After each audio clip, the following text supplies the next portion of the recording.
Swaraj India party के कार्यकर्ताओं का प्रदेश स्तरीय सम्मेलन आयोजित। स्वराज इंडिया पार्टी के संस्थापक और प्रख्यात समाजवादी विचारक योगेंद्र यादव ने रायबरेली में एक कार्यकर्ता सम्मेलन के दौरान प्रेस कॉन्फ्रेंस में देश के लोकतांत्रिक ढांचे पर मंडरा रहे गंभीर खतरे को रेखांकित किया। उन्होंने बिहार में चल रही SIR प्रक्रिया को लोकतंत्र की नींव पर सीधा हमला करार देते हुए चेतावनी दी कि यह संकट अब केवल बिहार तक सीमित नहीं बल्कि पूरे देश में फैल सकता है। इस प्रेस विज्ञप्ति में उन्होंने इस प्रक्रिया के विभिन्न पहलुओं और इसके व्यापक प्रभावों का विस्तार से प्रकाश डाला। योगेंद्र यादव ने बिहार में चल रही SIR प्रक्रिया को असंवैधानिक और नागरिक अधिकारों के खिलाफ बताया। उन्होंने कहा कि लाखों मतदाताओं के नाम जो वर्षों से मतदाता सूची में दर्ज और नियमित रूप से मतदान करते आ रहे हैं, केवल इस आधार पर हटाए जा रहे हैं कि उनके पास 2003 से पहले का नागरिकता प्रमाण नहीं है। यह प्रक्रिया संविधान के अनुच्छेद 326 और नागरिकता की निरंतरता के सिद्धांत का उल्लंघन है। उन्होंने जोर देकर पत्रकारों से कहा कि बिहार में लाखों मतदाताओं को फिर से नामांकन फॉर्म भरने के लिए मजबूर किया जा रहा है। यदि वे इस प्रक्रिया को पूरा नहीं करते तो उनका नाम मतदाता सूची से स्वतः ही हटा दिया जाएगा। यह उन लोगों के लिए विशेष रूप से कठिन है जो ग्रामीण क्षेत्रों में रहते हैं या उनके पास पुराने दस्तावेजों तक पहुंच सीमित है। चुनाव आयोग ने एक नया नियम लागू किया, इसके तहत 2003 से पहले के नागरिकता दस्तावेज न होने पर मतदाता की पात्रता को संदिग्ध माना जा रहा है। योगेंद्र यादव ने इसे मनमाना और अव्यावहारिक बताते हुए सवाल उठाया। 20 साल पुराने दस्तावेज आज कौन अपने पास रखता है? यह नियम आम नागरिकों को परेशान करने और उनके मताधिकारों को छीनने का एक तरीका है। अनिवार्य एन्यूमरेशन फॉर्म नागरिकता की निरंतरता के सिद्धांत का उल्लंघन खुलेआम किया जा रहा है। संविधान के अनुच्छेद 326 और 11 के तहत एक बार नागरिकता सिद्ध हो जाने के बाद बार बार इसका प्रमाण मांगना अनुचित है क्या? योगेंद्र यादव ने कहा कि यह प्रक्रिया नागरिकों को बार बार अपने अस्तित्व और अधिकारों को साबित करने के लिए मजबूर कर रही है, जो संवैधानिक सिद्धांतों के खिलाफ है। अब इससे राष्ट्रीय स्तर पर खतरा है। योगेंद्र यादव ने चेतावनी दी कि बिहार में ये प्रक्रिया केवल एक पायलट प्रोजेक्ट है। चुनाव आयोग ने पहले ही अन्य राज्यों में इसी तरह की प्रक्रिया शुरू करने के संकेत दिए हैं। यदि इसे अभी नहीं रोका गया तो ये पूरे देश में फैल जाएगा और हर नागरिक को बार बार अपनी नागरिकता साबित करनी पड़ जाएगी। यह लोकतंत्र के लिए खतरनाक है। उन्होंने कहा कि कार्यकर्ताओं से स्वराज इंडिया केवल एक राजनीतिक दल नहीं बल्कि एक जन आंदोलन है जो वैकल्पिक राजनीति और संवैधानिक मूल्यों की रक्षा के लिए प्रतिबद्ध है। स्वराज इंडिया उत्तर प्रदेश के प्रदेश अध्यक्ष पुष्पेंद्र कुमार जी ने कार्यकर्ताओं को आगामी स्थानीय निकाय चुनावों की तैयारी शुरू करने के निर्देश दिए। हमें गांव-गांव तक पहुंचना है और लोगों को उनके अधिकारों के प्रति जागरूक करना है। यह सिर्फ चुनाव जीतने की बात नहीं बल्कि लोकतंत्र को बचाने की लड़ाई है। रायबरेली में स्वराज इंडिया की कमान संभाल रही अधिवक्ता अर्चना ने सम्मेलन में अपनी सक्रिय भूमिका निभाई। उन्होंने कहा, हम आम नागरिकों के साथ खड़े हैं और उनके अधिकारों की रक्षा के लिए हर संभव प्रयास करेंगे। सम्मेलन की अध्यक्षता उत्तर प्रदेश के पार्टी महामंत्री मोहम्मद हाशिम ने। उन्होंने संगठन विस्तार, जनसंपर्क अभियानों और विशेष रूप से छात्रों व युवाओं को जोड़ने की रणनीति पर विस्तृत चर्चा की। पार्टी के राष्ट्रीय संयोजक कर्नल जयवीर ने कार्यकर्ता से आह्वान किया है कि वे संविधान और लोकतंत्र की रक्षा के लिए गांव-गांव तक जाएं और जन जागरण करें। सम्मेलन में स्वराज इंडिया के कई प्रमुख नेता शामिल हुए, जिनमें रायबरेली जिला अध्यक्ष रामविलास यादव, राष्ट्रीय कार्यकारी सदस्य पुष्कर पाल, अश्विनी यादव, अंकित त्यागी, आत्म प्रकाश सिंह, कानपुर से प्रदेश कार्यकारिणी सदस्य नवनीत यादव, ब्रजभूषण सिंह परिहार, सुनील यादव, मोहम्मद इमरान, सुरेश तिवारी, दिलीप गुप्ता, मोहम्मद तारिक, दशरथ मौर्य, DP सिंह, संजय यादव और किसान आंदोलन के प्रदेश अध्यक्ष राजनीति यादव शामिल थे। Bureau report. बड़ी बात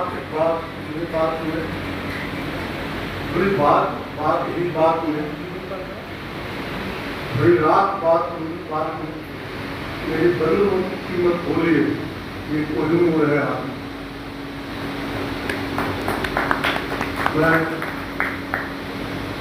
जो आप सुनना चाहते हैं हमारे पुष्पेंद्र जी, और जय किसान आंदोलन जो एक छोटी सी लव थी उसे एक बड़ी आग देने का काम करने वाले भाई राजमेघ जी यादव जी, एवं अभी तक पूर्व में वक्ताओं के द्वारा दिए गए वक्तव्य और स्वराज इंडिया के कर्मठ कार्यकर्ता, आप सबको सादर नमस्कार, अभिवादन, वंदन।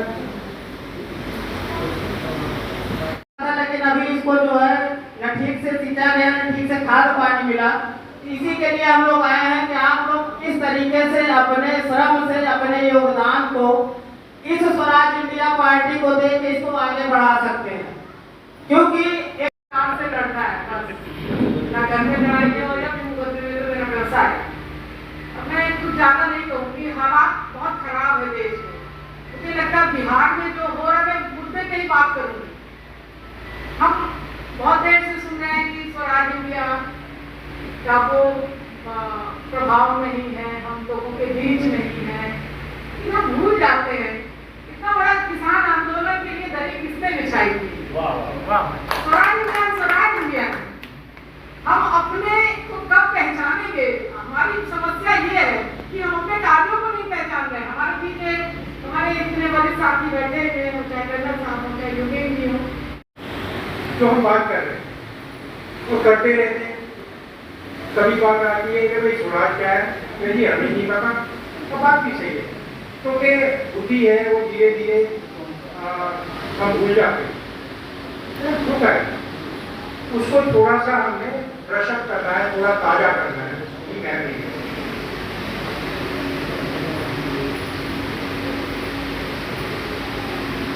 जो स्वराज इंडिया है, स्वराज इंडिया का जो राजनीतिक मूल्य मंत्र है वो है शुभ को सच में बदलना। स्वराज इंडिया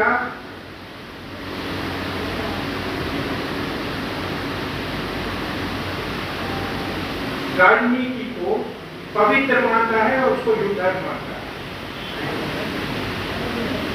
दीदी को, आसिफ भाई को और रायबरेली की सभी पूरी टीम को बहुत बहुत धन्यवाद देता हूँ कि आप लोगों ने बीड़ा उठाया, यहाँ से शुरुआत किया। हमारे इस कार्यक्रम की अध्यक्षता कर रहे हमारे अध्यक्ष जी भाई महेंद्र जी गाजीपुर से, हमारे आपका आभार प्रकट करना चाहता हूँ कि पिछले 9 वर्ष से निस्वार्थ भाव से आप स्वराज की भावना को लिए हुए खड़े हैं। स्वराज को जो मशाल है उसको ज्वलंत किया हुआ रखा है, उसके लिए आपको आभार प्रकट करना साथियों।